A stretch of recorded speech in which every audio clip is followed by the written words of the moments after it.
Elektr ta'minotida uzilish bo'lganligi uchun o'zimni shaxsiy avtomashinamni kelib to'g'irlayapman. Начинается обновление.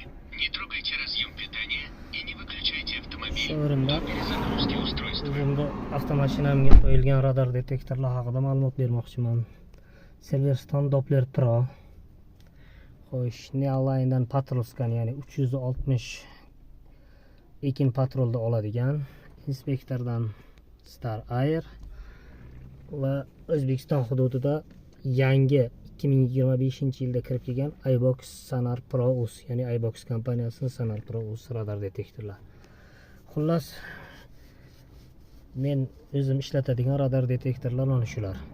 Ya'ni 4 ta O'zbekiston hududida 4 ta servis nosga ega bo'lgan kompaniyalar va ushbu kompaniyalarni radar detektorlarini ishlatishni tavsiya beraman.